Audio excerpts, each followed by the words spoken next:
Asawana, asawana. Asawana, asawana. My people, how are they? I say, make we laugh today, man. It's weekend, it's Friday. Make we laugh. Asawana, asawana.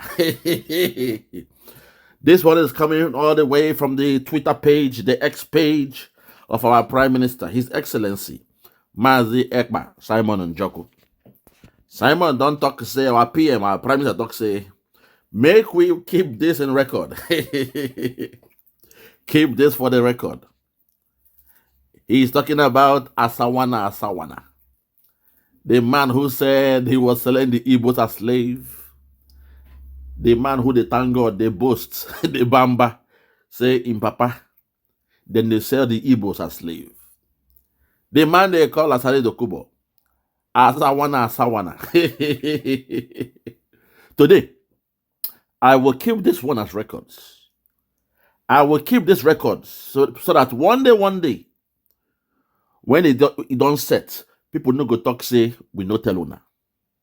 As the saying goes, you say you no know, you go know.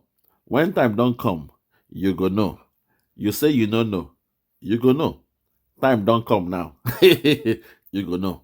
Today, make we hear Asawana Asawana, the way in they cry. And also, after we hear them, I will give some harsh word of warning to the man they call Nonsonkwa. You see, this is the problem I have with those Biafrans who are into politics in that so-called Nigeria. Because sometimes I say give what belongs to Caesar and to God. Give what belongs to Nigeria and to Biafra. Allow the dead to bury the dead. I make those statements because sometimes when you go deeper, you go see say after we don't support these people them, when they have problem with the zoo government, when they have problem with the politicians, oh my God, listen, come back here. When they have problem with the politicians, and we can't help them out, before you know it, once that problem don't solve, or once the politician don't get some money, or once they have a partnership with the politician, they'll come begin talk something else. That same mouth, when they used to attack the politician, they go begin promote the politician.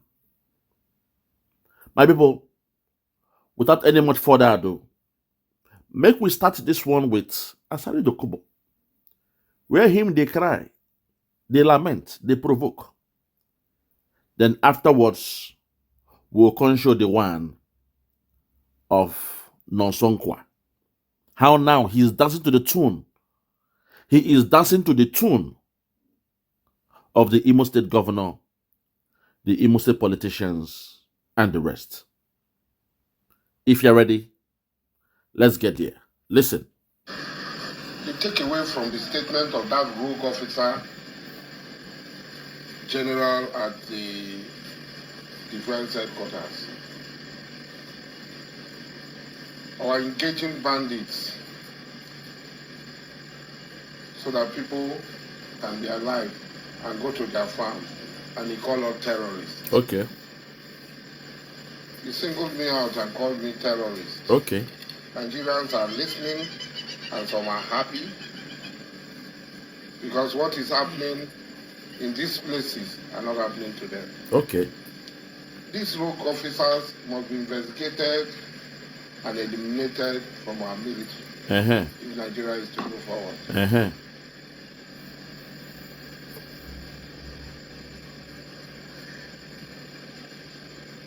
My crime is that I stand by the people and defend them and make them go back to their home, go back to their farm, that they are not kidnapped. I release them. I don't know which sector of the Nigerian army is commanding that made him a major general. But it's sad that if Nigeria has such major general, that's the problem of Nigeria. Our own is to help. And I will continue to help. What crime did I commit that a helicopter will come and fly over my houses? The houses of my fathers, my grandfathers, where my siblings were. If I had not spoken out, maybe they would have dropped because we were not expecting them. And they would have done something to my siblings and myself and those who are with me. That an unmarked helicopter can fly up and down. Nigerians should ask questions. How many places has this unmarked helicopter gone to kill people? And then a rogue major general, I don't know where he became major general, will stand and use Nigerian platform to say a citizen of this country will be murdered. And it's acceptable in Nigeria. If he's not wearing that uniform, will he have the temerity or audacity to say he will murder? Hold on there. At this point, my people, what you are hearing this man speak, the way he's lamenting now, if you check very well, it's like he's spewing out all the things that Nnamdi Kanu has been saying all these years against the Zoo government, against how they tagged him a terrorist, IPOB, the real IPOB, a terrorist group, and even how they came to his house in an attempt to buy him. But despite all what he was saying then, this man here, Asari Dokubo, you are seeing here, he was siding with the Zoo government. He said different things about Nnamdi Kanu. He said how he's going to catch him with his hands. He was boasting how he has spied the Biafrans. He even boasted how his papa and grandpapa, they sell us. They sell us as slaves. Now, make I break this one down, line for line, word for word, so that for those who have ears, make them hear. They say, had I known comes at last. Had I known comes at last. Let's take it back. Listen. Take away from the statement of that rogue officer, general at the defense headquarters. Or engaging bandits so that people can be alive and go to their farm, and he called out terrorists. Boom, hold it there. He said, when you take the notes of the so-called general on the work this man is doing, Dokubo is doing, in terms of engaging bandits, underline the word or the words, engaging bandits. And now they are tagging him terrorist. When he had to engage the bandits, not Biafrans, not the Igbos, but when he went towards that other side of the northern side of things to go do what he has been doing to us all these years, the moment Tinubu gave him a contract to go engage the bandits, because now Tinubu won't try to engage the bandits in terms of firepower and the rest of them. Now, that same military, that same government, when they thank this man all this while, suddenly they are now tagging him a terrorist. Do you get it? But when he was coming to Biafra land through his special forces to be buying us, they loved it. Nobody stopped this man. He was boasting. He carried an AK-47 live on air. The Zoo loved it. He was being boastful. In fact, he was invited to Asari Dokubo to sit down with Tinubu and discuss in the public. But today, now, when he's turning around to attack those, Lord have mercy, to attack those that are the real terrorists. Something Nnamdi Kanu was trying to do all this while when he told us they are coming, they are coming, they are coming, they are coming, the headsmen, they are coming, the Fulani Cabal, they are coming with their gun, AK-47, with their cow to take over your land, to eat your crops, but they will take over your land. They are coming, they are coming, they are coming. When Nnamdi Kanu was saying that, you saw what they did to Nnamdi Kanu.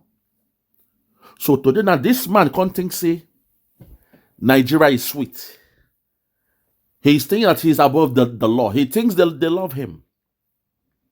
He's now trying the unthinkable to go and attack the terrorist. Because the contract must go on. They know say right now, Biafra land is a no-go area. Our Biafra Liberation Army, them stand giddy bam. Nobody fit come there. The days of Asawana coming to our land is gone. So he has been contracted by Tinubu government to go and engage the bandits.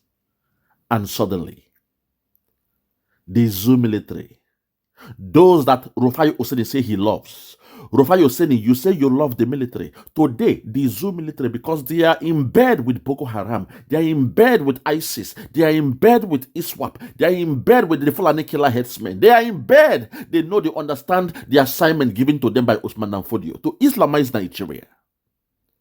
Today, that same military, don't they call this man a terrorist? And for the first time, we are seeing Asari Dokubo, they lament. They cry now for in the public. Let's continue. Listen. He singled me out and called me terrorist. Hold on there. He singled him out and called him a terrorist. They singled this man out. He's in shock. Eh?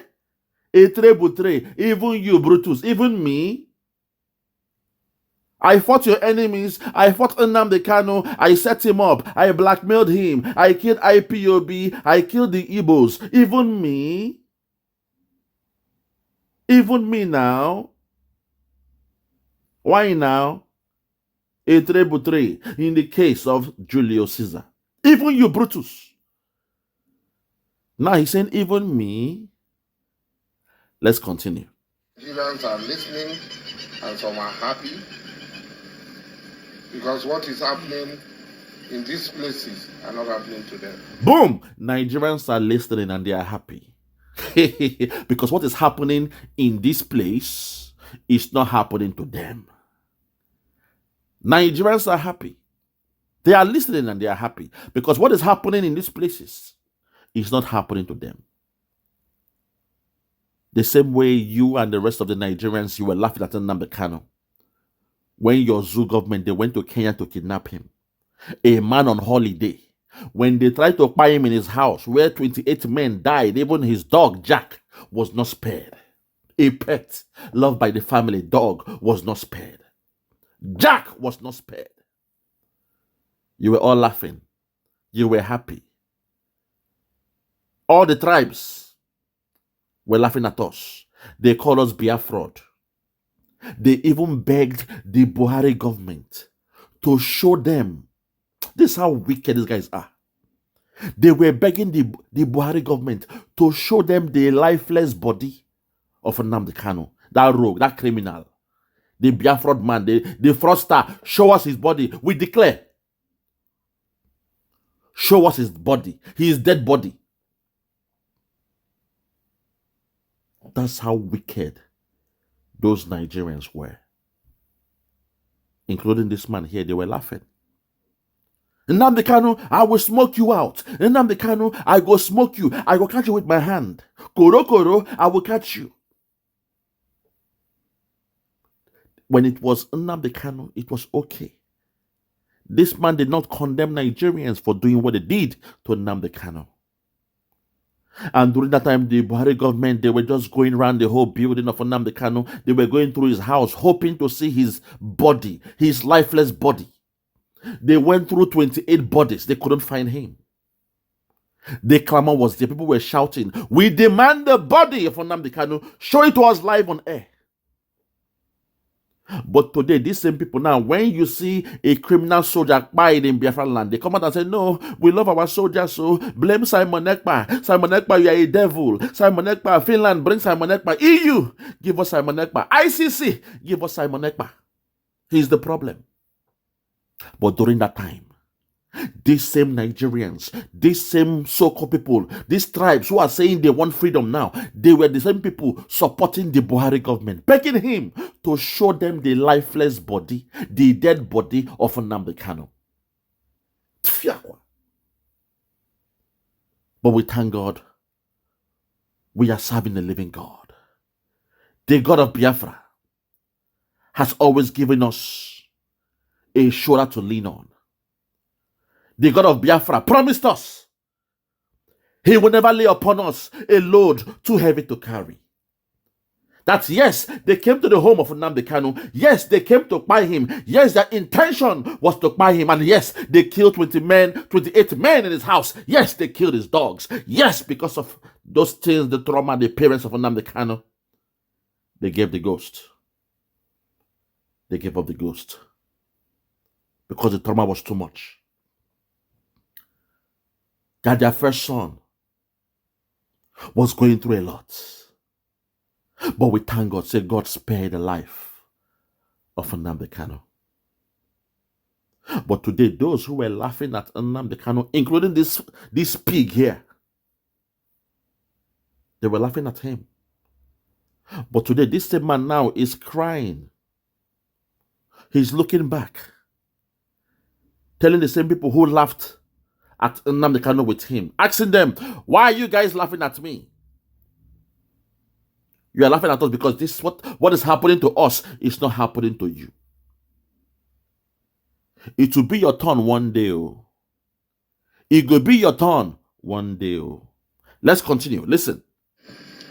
These rogue officers must be investigated and eliminated from our military. Boom! These rogue officers. Now, those that went rogue, those that went AWOL, absent without leave. Those that were planning in the midnight. Those that connived in the midnight. Those that came with a master stroke. Like Nicodemus in the night. This fat pig here is saying they should be eliminated from the Nigerian military. To show you his level of maturity. To show you his level of understanding. He doesn't understand the game.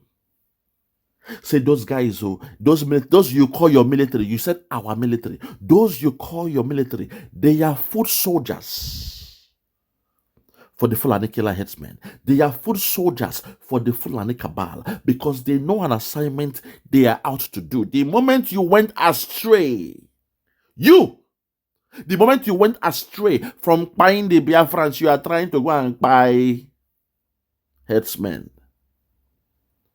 Now the military don't put pressure on you. See your face now.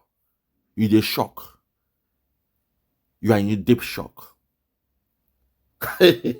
This life now, why? One good turn deserves another.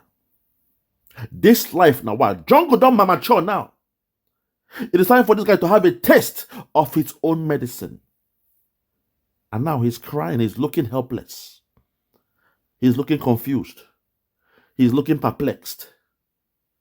He has found himself in a conundrum, Oyibo. He looks baffled. He looks troubled. He's seen himself in a catch-22 situation. If you go left, now wahala. You go right, now wahala. This man has suddenly, the moment he said, okay, I have buyed the Igbos enough, time to go and buy the real enemy, the headsman. Now, he's in trouble. He is now a marked man. Suddenly, the military, they're after him. But when he was buying the Biafrans, he went to Asari Dokubo with Tinubu and he insulted the military. They could not say a word at him. But the moment he is now facing the real enemy. You see, this life, serve the zoo and come back in shame. You guys, you disgust me. You blame Simon Ekpa. You say Simon Ekpa is working with Tinubu, but today, Shetim and the rest of them, they are the ones going to Finland, going to Sweden to go and cajole those people in the Nordic countries to give them Simon Ekpa. But you guys still say, no, Simon Ekpa is the enemy. Simon Ekpa is working with the government. Simon Ekpa is working with the government. But you see the way the Biafra government is giving WOTO-WOTO to all the zoo soldiers in Biafra land. But you still turn around and say, no, Simon Ekpa is working with the government. That's madness. That's ludicrous to me.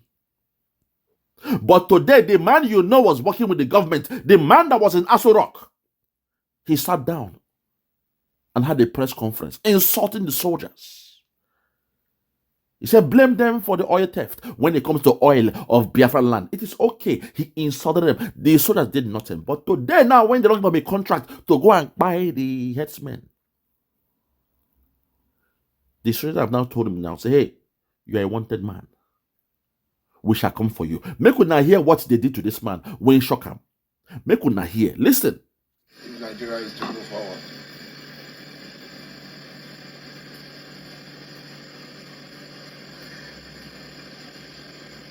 My crime is that I stand by the people and defend them and make them go back to their home, go back to their farm, that they are not kidnapped. I release them. Boom! My crime is that I stand with the people, I defend them, and make sure they go back to their home and to their farms, and that they are not kidnapped. You see me, I have the memory of an elephant. I will read you in verbatim. These were the same sentiments being re-echoed by Nnamdi Kanu back then.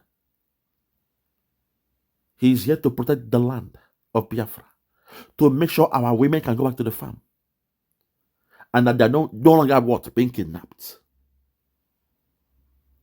He introduced the ESN back then, when they were still active.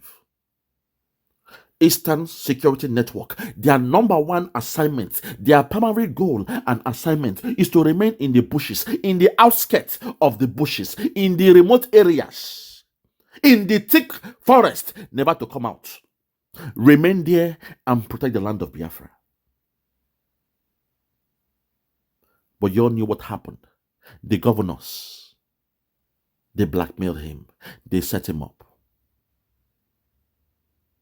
This is the problem. That's the moment you're about to do something nice, the zoo will come for you. And I'm glad our PM said, keep it for the records. He has told us to keep this record. Keep this video for the records. Today you are hearing Dokubo speaking in a new language. Now he's saying, oh, they after me because I'm here to protect them, to help the people, to safeguard their land so that they are not kidnapped. Who are the kidnappers? Who are those coming to steal the land? Who are those buying the people in the farms? Well, your guess is as good as mine. Let's continue. I don't know which sector of the Nigerian army is commanding that made him a major general. Boom! I don't even know which sector of the so-called thing is commanding that made him a major general.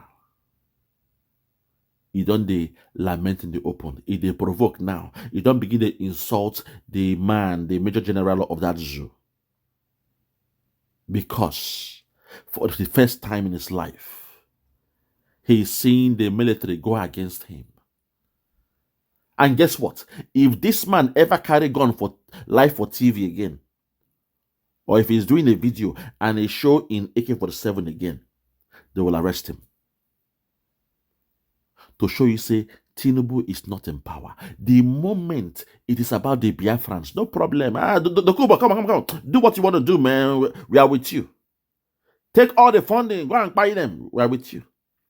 And he was boasting. Igbo, I don't buy you now well. I don't buy you now. We could, I swear, we could buy you now, they go. We will give now WOTO-WOTO. And now the Kanu, una leader, he will not come out. I will deal with him. He was boasting then. Nobody stopped him. In carry gun, AK-47 live on air. If they show the camera, say, Sam now, when they see my gun, I go kill you. We don't kill now well. He said all that stuff. Impunity in Nigeria, nobody stopped him. They were happy. So, now hard man now. Deal with them.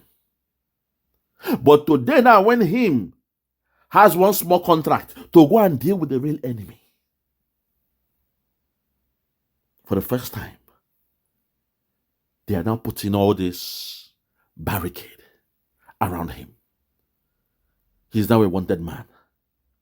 He's now being called a terrorist. Think about it, my people. Serve the zoo and return in shame. Serve the zoo and come back home in shame. Serve the zoo and come back in a body bag.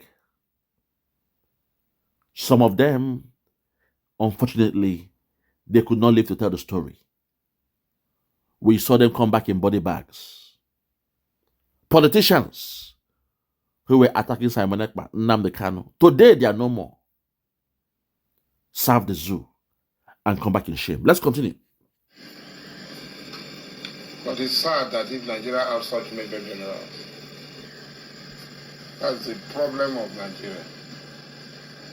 Our own is to help. And I will continue to help. What crime did I commit that a helicopter will come and fly over my houses? Boom! My own is to help. I will continue to help. What crime did I commit that helicopter will have to come and fly over my houses?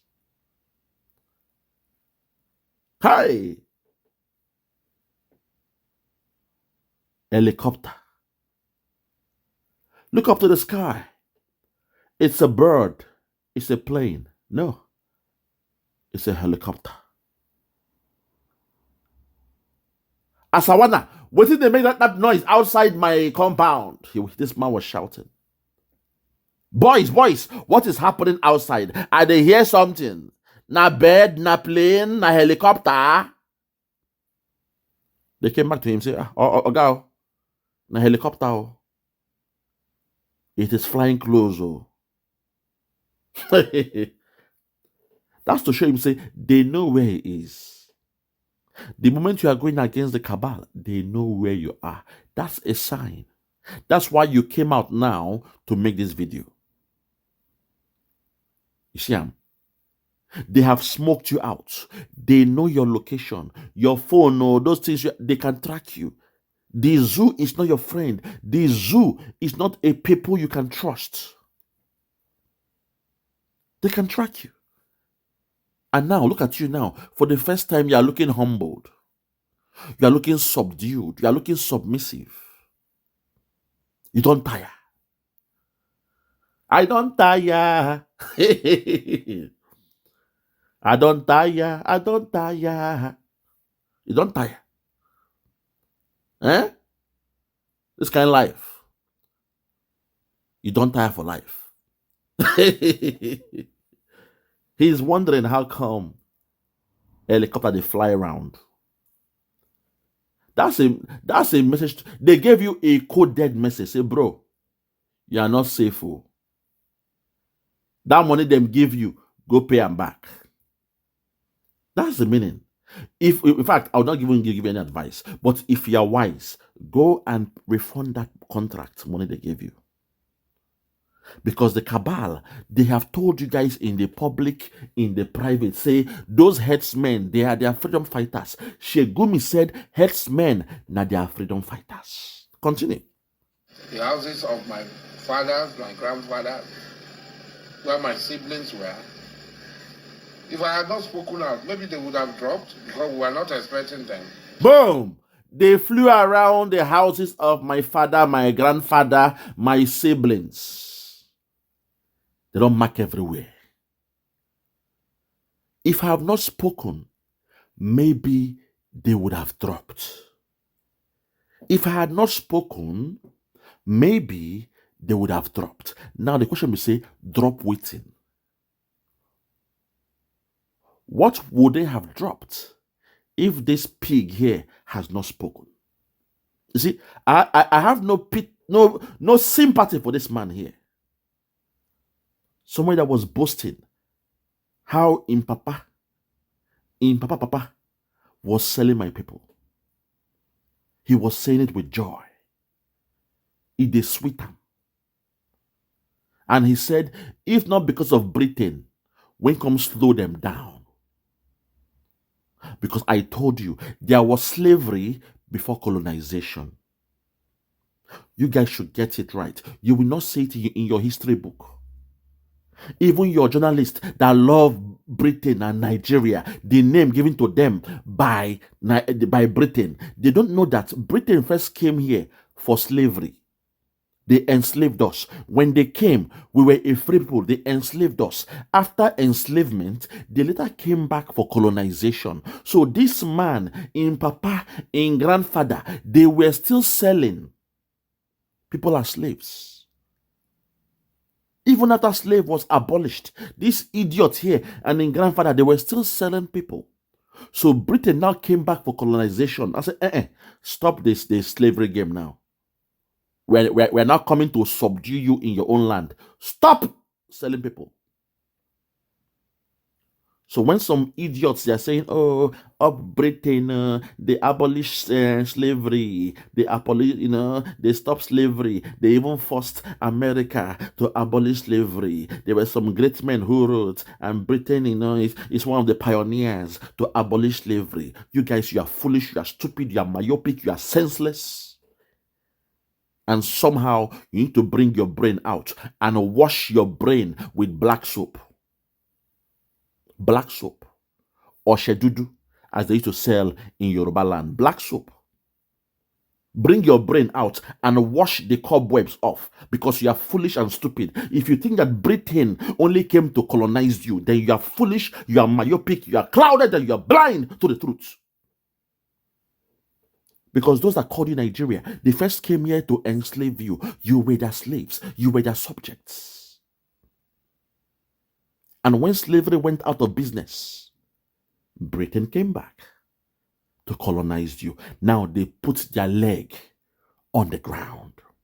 Before, they were by the seaside, Niger area, Lagos.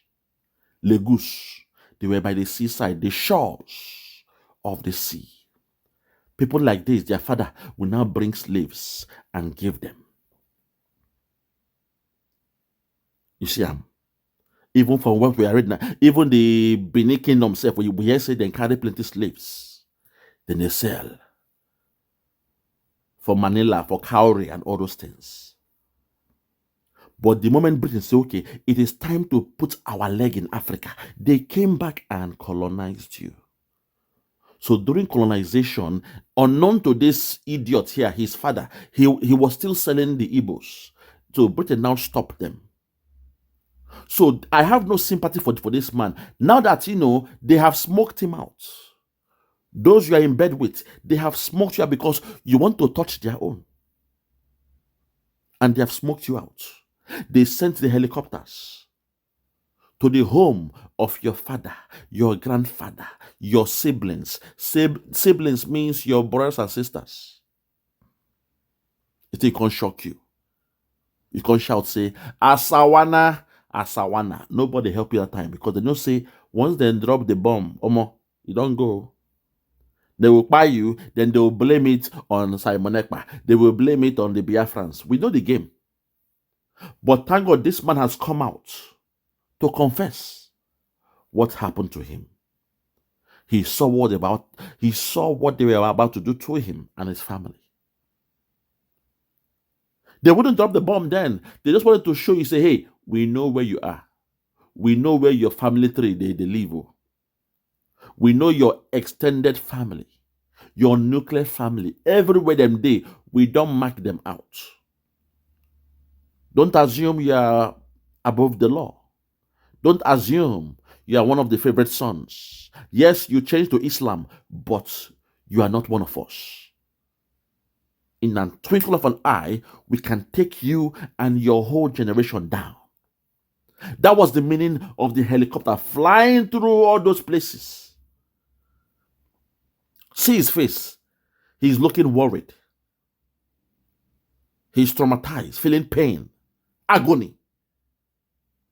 He's going through an open diary, telling you in the public what he went through, his ordeal, his story. In the public. For the first time, you are seeing this man looking subdued. This life, Napopo. This life, when they live so, Napopo. Let's continue. And they would have done something to my siblings and myself and those who are with me. Yes, now. They would have. They could have. Coulda. Woulda. They could have, they would have, but they did not, because that one now warning. Say, do not touch the headsmen again. That money they paid you, cancel the contract and pay them back. We know, say for Nigeria, money they switch on now. Money is like drugs, but the money that Tinubu paid you. Because guys, if you remember, some few weeks ago, General Musa was saying they don't need contractors. They don't need third-party contractors. You see me? I keep records. There is no smoke without a fire. The Tinubu government, they were moving towards bringing in contractors to come in and clean out Sambisa Forest, the killer headsmen, Boko Haram, ISIS, and ISWAP. But suddenly, the military were saying they don't need contractors. An in-house squabble. But they paid this guy some money because he was an internal, stakeholder. Because sometimes stakeholders, you have the internal stakeholders and the external stakeholders. So when they were saying they don't need contractors, when General Musa was going around the whole media saying we don't need contractors, so it's a waste of money, just give us the money for training, for more ammunitions, and Rufai Yoseni was supporting him, say yes, no need for contractors. Our military, they did the job. They were the one that did the job during those days. The contractors were just there doing nothing. Rufai Yoseni, look, they call you the best in Nigeria. You see me, I only compete with the best. The zoo, they tagged you, they crowned you the best of Nigeria when it comes to journalism. You must be doing your due diligence. No smoke without a fire. That you blindly supported the military when they said they don't want contractors. I was baffled. I was thrown aback. Say a whole of you saying, why can't you carry out critical reasoning? What does this guy mean? Since how many years they couldn't deal with it? Even their brother Buhari was there, a sympathizer for the headsmen. Still, they could not deal with it. Perhaps it is time to bring a third party. It's time to introduce an external factor, a subcontractor from a different place entirely, not from internally. No, get those to come, but because Nigeria does not want to change, your goal, your aim is to Islamize Nigeria. And somebody like Rufai, to an extent, he's got this sentiment for Nigeria. He has this love for Nigeria because if you ask him, he will tell you his father was a Muslim as well. You see me, I call it spade a spade. If you ask Rufai, you say now, his father was a Muslim as well. Rufai was born a Muslim. I said it. Quote me anywhere.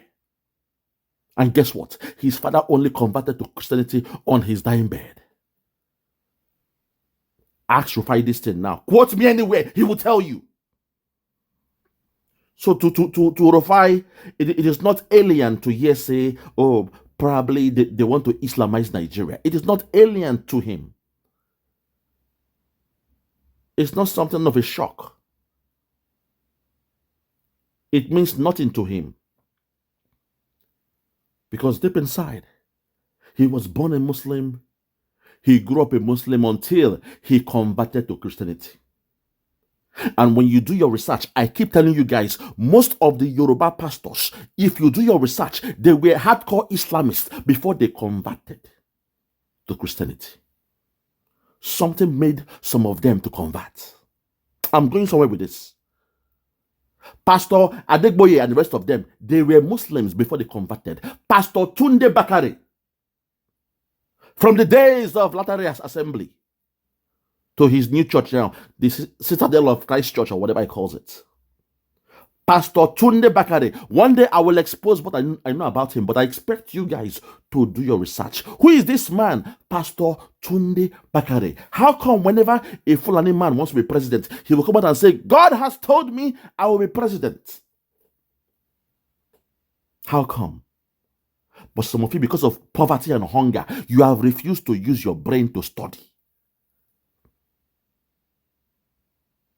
Case in point, if there is a Christian president in that zoo, just for example now, this guy is a hardcore Christian. Suddenly, he succeeded to Christianize the whole of Nigeria. The Christians, to an extent, they will be nonchalant. Because deep inside, you believe in Jesus, you believe Jesus Christ came to die for you and your sins, and you believe everybody has to go to heaven to meet Jesus and God. So if a politician was able to change the whole of Nigeria to Christians, to the Christians to an extent, you will be nonchalant. It means you don't care the outcome. That's how the Muslims no care if they want to Islamize Nigeria. Deep inside, they don't give a damn about it. Why? Because to them, Islam is not bad. Nobody said it's bad. But there will be no shock value if what the caliphate they are doing now is a ploy to Islamize Nigeria. Those who were born Muslims, those who even converted to Christians, they will not have that shock. They will have this I don't care attitude. They will not listen to us when we say they are coming, they are coming, they are coming. Their intention is to dip the Quran in the Red Sea, to Islamize Nigeria. To them, they don't give a damn about it. Why? Because they've been there. They've done that. They've gone for their Juma every Friday. It looks peaceful. It looks holy. To pray in the mat, to bow your head to your God, to be submissive to Allah. It is a good thing. So perhaps Islamizing Nigeria is also good. You see me? I call a spade a spade. So when you see me hammering about Rufai Hussaini, because you guys crowned him the best in that zone, so I expect him to use his judgment when he's making his analysis. Be fair. When a military man came there and said they don't need third-party contractors, you should have asked yourself, how come you don't need it when for how many years you've not been able to solve the problem of Boko Haram and ISIS? How come you don't need it when Sheikh Gumi, a sheikh, came and said the Boko Haram, they are their champions, they are their freedom fighters, and he was not arrested? But the Eze in Lagos State, who said, please, to the governor of Lagos State, please protect our businesses. I am begging you. We are losing billions of naira. Please, we beg, protect our businesses. He cried and cried and cried out without no avail. Nobody listened to him. On the last statement, he now said, if you will not protect our business, then perhaps I may have to call a third party, an internal third party. I may have to call in the ESN to come and protect our business. That same night, he was arrested by DSS. That same night, he was locked up. That same night, they threw away the keys. That same night, he had no bail. And for a year and counting, the Eze is still being held as a terrorist. Think about that. Make that one sink for my head. Sometimes this thing gets me annoyed. A man who was begging a governor to protect their businesses, they pay their taxes in Lagos. But no. Every night, fire here, fire there, burning down of shops, businesses were being burned down, and nothing was done. In Lagos, day in, day out, week in, week out. And when the Eze spoke, he was an advocate for the traders. When he spoke, you saw what they did to him. Till this day, he's still locked up. But Shegumi said, oh, do not buy the bandits. So when they come, just leave them alone. Don't even touch them. They will go away. When they come with their guns, don't police, don't touch them. The army, don't touch them. In fact, they are our freedom fighters. They are our warriors. And the military did nothing about it, because deep inside, the military know that war that is coming, that war coming from the 2nd of December, when we declare Biafra, they know that very, very soon, those men you call headsmen, they will now become their standing guard. They will come as a formation to come and fight the Biafrans. So the backup that the military they are looking for, they are in those headsmen, Boko Haram, ISIS, ISWAP. So while they are standing and holding their place, holding their fort, they are waiting for that instruction. We know that from the 2nd of December. Those you call headsmen, watch the way they will begin play their own role to come to Biafra land to buy us. But we are waiting for them giddy giddy bam. We stand giddy giddy bam. They wait them. That's why I keep calling on the Yorubas. You guys must wake up and smell the coffee. Going to London is not the problem. Going to Downing Street and dropping an envelope is not the issue here, because your slave master, the puppet master, the man behind the strings, we know is Britain. The man controlling everything is Britain. The invisible hand is Britain. Yes, we know that. But going to drop a letter is not the way they will respond, with all due respect. Yes, I love what you guys did. I was happy with what you guys, you know what I mean? But we know the real enemy here. We know the real enemy. The boatman will pretend, oh, I don't know what's happening, but he's the one sending those guys. They are in your farms, they are in your forest. We are telling you guys to wake up and protect your land. But your intention was to go to London and drop a letter. Even when you drop the letter, Britain being so clever, they put one black man there. A security man, one black man to collect letter from on the hand. So that in the annals of history, when you now play those pictures, 50 years from now, black man they go see. They'll say, now black man, was this acted? How come the officer taking the letter was a black man? How come? Was it acted? Where is the white man there? Or is Britain black? That's the psychology. So let's get back to this man here crying now. Today he's crying. But when he was buying us, he was happy. He was living the best of life. But today now, he's crying like a baby. Let's continue. Listen.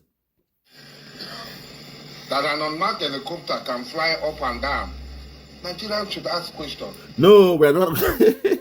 That an unmarked helicopter can fly up and down. Nigerians should ask questions. You Nigerians, ask questions now.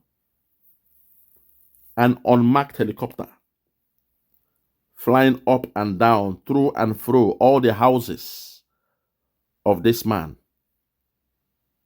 Nigerians, those that call themselves Nigerians, should ask questions. God, I can go on and on. You see me? In fact, Nosonkwa, yours will be next in a different video, because there is so much to break down here. Nosonkwa, count yourself lucky for the next few hours. I may come back to revisit your own video. But let's continue. How many places are this unmarked helicopter gone to kill people? Listen again. Listen. My grandfather, where my siblings were. Listen. If I had not spoken out, maybe they would have dropped, because we were not expecting them. Okay. And they would have done something to my siblings and myself and those who are with me. Okay. That an unmarked helicopter can fly up and down. Nigerians should ask questions. Okay. How many places are this unmarked helicopter gone to kill people? Okay. And then a rogue major general, I don't know where he became major general. Okay. Will stand and use Nigerian platform to say a citizen of this country will be murdered. Boom! When the helicopter has been going through and through, you Nigerians, you that believe in one Nigeria, you that say you love your military, should ask questions. Because you guys don't know where those helicopters has gone to buy people. Case in point, you see all those places they say people are doing illegal, oil, whatever they are doing there. Oil bunkering. If you see, they throw bombs there and they buy everybody there. Some notable houses in Biafra land, every day they are dropping bombs in Biafra land. I repeat, every day the Nigerian Zoo military, they drop bombs in Biafra land. But when they are doing that, this man didn't come and say, oh, it's unfair. He said, no, buy them. We shall smoke them out. That was his language. When it's about us, it is buy them, we shall smoke them out. But today now, things don't turn around to him now. And now he's now saying, you Nigerians should ask questions. This military man, where did he come from? Where did he even get his own so-called general staff from? That he will come and say he will murder somebody. Now he's speaking from a state of vulnerability. He is now vulnerable. He is looking for public sympathy. He is looking for the people to have the goodwill towards him and speak on his behalf. You see, when the might of the state is upon you, that's that time you know say life no dey fair. All this while, Nnamdi Kanu was going through hell. You were laughing at him. Simon Ekpa was going through his own. They were attacking him. They paid money to everybody. They put a bounty on the head of Simon Ekpa. You were there smiling, insulting Simon Ekpa. They put a bounty on the head of Simon Ekpa. Do you know what that means? Do you know some people in Europe, they don't have documents? It means they cannot work. They cannot make a living. When they hear about the bounty, they are ready to take the risk to buy somebody just to get at that bounty in Europe. And you guys, because you know deep inside, there might be some stray dogs out there that need the money. So you allow the government to put the bounty on the head of Nnamdi Kanu. You allow the government, even Ohaneze, to put the bounty on the head of Simon Ekpa. In the case of Nnamdi Kanu, when they put the bounty on his head, you saw those around him. They got greedy. They became selfish. And like Judas Iscariot, they betrayed our leader Nnamdi Kanu for $9 million. $9 million. But unfortunately, their own they say, we shall stop this Biafra thing. We will give you Nnamdi Kanu, and by proxy, we will stop this Biafra nonsense. Because to them, they thought because they were the head of DOS, and they have an instrument called command and control. To command somebody and to control some person, it means that person becomes your slave. That person becomes a servitude around you. That person is a tool for you to use at your own pleasure. If you have the power of command and control. Nnamdi Kanu. God, Oyendo, I'm so sorry. Oyendo, I'm so sorry. You were the only one that was supposed to have such power. Because we called you Ohamadike, we loved you, we gave you the power that you have dominion over us. We called you our God, our Chi. We loved you so much that we gave you the power. Whatever you say, we shall do. You tell us to run, we will say how far. You say jump, we will say how high. But unfortunately, Oyendu, you allow those around you to cajole you, to make them, to bring it as a framework,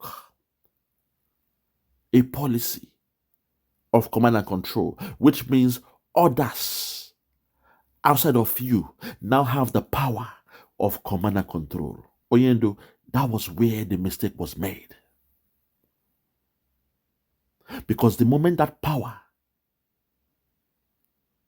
could be transferred to somebody else apart from you, it means the DOS. The real head behind DOS, we know it is Chinasa Nworu. Chick Edoziem is a cool guy. He's just on a low key, trying his best, doing what. But we know the brain behind the DOS right now is Chinasa Nworu. Oyendu, the moment command and control fell upon their hands, they knew it was okay to sell you, to betray you, to sabotage you. And once you are being caught by Nigerian government, they now have the power of command and control. So if they tell the Biafrans to sit down and do nothing until you come out from prison, they will do it. The Biafrans will do it. Which means the caliphate They will just be slowing your court case down, as they've been doing anyway. But thank God, in this case, we have a disciple who went against their so-called command and control. A man in the name of Simon Ekpa who said, I don't believe in this your so-called command and control because I'm not a slave. Only a slave will obey their master at all times. In your Bible, it says, slave, obey your master.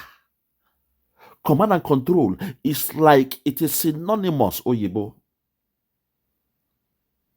It is a close substitute to slave obeying their master, because you have the command and the control. You can command the people and you can control them. That power should only be envisaged upon Oyendumas Nnamdi Kanu.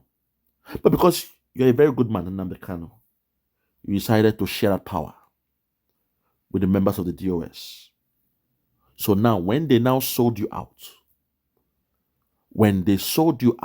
to the enemies, they then came and said, okay, we are the DOS. We have the power of the command and control. And Oyendu, the first assignment you gave, they disobeyed it. Because they have the power and command of command and control. Even Onsoji, who was a fireman, a firebrand, he swears with pepper. When he talks, he put pepper in his mouth, alligator pepper. He will swear with the oath and do it with pepper. Things were happening, but when they used command and control to cajole him, he became like a caged dog. He became like a dog barking in the cage. He looked like a toothless lion. He became weak because command and control caught him. He went against his friend Simon Ekpa, a guy he has shared a platform with. Usoji man shared platform with Simon Ekpa. But when Nnamdi Kanu was kidnapped, because the DOS, they have the power of command and control, they told him to go against Simon Ekpa, and he had to obey because he believed in the principles of command and control, not understanding that that power should only lay in the hands of one man. And that one man is Nnamdi Kanu. Because to me, if Nnamdi Kanu is out now, whatever he says, we will obey because we believe in him. He's got the power and control, the command and control. He's got that. But the mistake he made was to give criminals and idiots hiding in Kuwait that cannot work. He has no job in Kuwait. A jobless man was given the power of command and control. And today, our leader Nnamdi Kanu is still languishing in the DSS, dungeon. His only saving grace, God is wonderful. The only saving grace of Nnamdi Kanu is that of all his disciples, there was one who was peculiar, who was unique, who promised him a lot, who went against the grain. When people were telling Simon Ekpa, just obey the DOS and the problem will be solved, Simon Ekpa, just bow down, give them your platform, go and swear an oath, give them your password to your platform and they will love you. Simon said no. During that time, nobody knew why. But today, the only saving grace of Nnamdi Kanu is Simon Ekpa. Think about that. If you doubt me, from 2021, I believe in the month of June till now, what has the so-called command and control people do? What have they done? The DOS, what have they done? The IPOB Nigeria Limited, what have they done for Nnamdi Kanu? Nothing. All they have done is attack Simon Ekpa, not even those that went to kidnap Nnamdi Kanu. No! All they've done was attack Simon Ekpa. All they have done was attack Simon Ekpa. Because that's their contract of 9 million. There was a clause there. Yes, give us a Nnamdi Kanu, but it must end the agitation of Biafra. So that's where they are failing. That mistake, that clause there say, We will pay you, but make sure say he end this thing called Biafra. So Simon Ekpa has gone his own way, and the people has followed Simon Ekpa. That is the problem. That is why since 2021, the month of June, those they call the IPOB Nigeria Limited, the DOS, they have left Buhari, they have left Tinubu, they have even forgiven the military that were buying us. No, they forgive them. Even the politicians that proscribe IPOB, they have forgiven them. They are working with them now, hand in hand, pari pasao. They are doing things, collaborating, partnering with them in an attempt to keep Nnamdi Kanu in detention and to stop Simon Ekpa. Which is why right now we are working with America, and guess what? They are attacking the Americans. Biafrans, Simon Ekpa, the Biafra Republic government. We now have the best lobby team from America. Jim Moran, a maverick, a congressman who worked for 25 years in the Congress.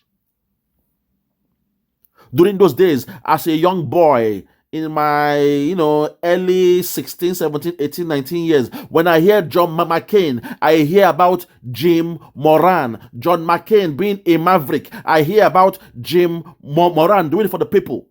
During those days, you see me, I have studied wide. There was a time my TV was CNN. In the morning, we go watch CNN till night. News. I have studied. I have read wide. I have read vast. I know about John McCain in his heydays when he was always arguing with Jim Moran in the Congress. They've both spent a long time in the Congress. John McCain was kidnapped, or he was caught during the war, and he escaped. Even though he gave some secrets to the enemy, because he would have been killed in action. He was caught by the enemy. He became a prisoner of war. But he escaped. He was freed. And then he joined the Congress in America. And during those days, when they are arguing in Congress, you will see John McCain, the young John McCain, and next to him, you will see the guy they call Jim Moran, the man who is now part of the lobby team of Simon Ekpa. So when I say Simon Ekpa is designed, this thing he's doing, now God, now he gave her this thing. Today, John McCain is dead, but we still have Jim Moran, a maverick, a champion for the people. When Jim Moran speaks, America, they listen. You see, you guys have to study, do your research sometime. When you see me speaking here, you guys don't understand why I don't even show my face. But that time is coming. Very, very soon, you will see the face of the lion. I digress. In this case of this guy, I think I won't speak on it anymore. All I want to tell you guys is Simon Ekpa told us to keep this video for records. Today, Asari Dokubo is now crying, lamenting. If they panic, he's speaking out in public. Today, keep this in your records. Because this same man was the person who went against everything we did, everything we stood for. But today he's crying the same tears as Nnamdi Kanu did. I rest my case. For those who have ears, let them hear. For those who have ears, let them hear. You guys know deep inside, this guy, he's speaking the truth. I'm not here to be a star person, to be a media. I'm not even a media man. I'm not trained to do what I'm doing. But I know I owe this to the Biafran people. I owe this to my people to come out and speak the truth. And when we get this Biafra, I'll be gone like the wind. You won't see me anymore. You won't hear from me anymore. I'll be gone like the wind to live a normal lifestyle. That's me. In your Bible, you hear, oh, the angels are real, but this is the way angels they operate. You will not see them, but they are there. And once their job is done, they go away. So I'm here to obey the clarion call of our Prime Minister, a man I love so much, a man who reminds me of me, a reflection of me. And if Simon Ekpa can do this, then who am I to just shy away and watch from a distance, smile and cower? Most of you are out there. This media thing, you can do it even far better than us. You are trained in the media field, but you are scared to come out to speak on behalf of Biafra. The land is calling you. The mother is calling you. Mama Biafra is calling you. You can do this far better. You can support us far better, but you refuse to support the movement. You are there in the Western world, enjoying the best of life. And you are trying to position yourself. Say, okay, these boys, once they get the Biafra, I will come and become a doctor. I will come and become a lawyer. I will open a bank. You are thinking from the selfish perspective of things. When it's done, that's when you want to come out. But none of the 100 men, they are doing what they have to do. You are part of those to come out, but you refuse to come out to help. You allow Simon Ekpa to go through what he's going through by himself and his government. Every weekend, we are asking for funding, and you guys have the source. Oh my God, you have the means to help us, but you refuse. You refuse. You take all the money you give to your pastor. You are paying tithe, 10% tithe to a pastor. You call him a man of God. But till this day, the so-called man of God cannot pray to God to stop the hardship happening in Nigeria, the poverty happening in that so-called Nigeria, the criminals ruling Nigeria. Your pastor cannot pray for God to bring them down and bring people that are upright. No. In fact, today they have come with a new scheme telling you to increase your percentage of tithes. Don't pay 10% tithe anymore. Pay 90% tithe. God. You guys disgust me, man. Una shame, they shame me. Una shame, they shame me. Very, very shameful and sad that you allow a young man in Finland to carry all this weight on his shoulder. One man in Finland doing the unthinkable. Doing the unthinkable. One man in Finland. A very small country.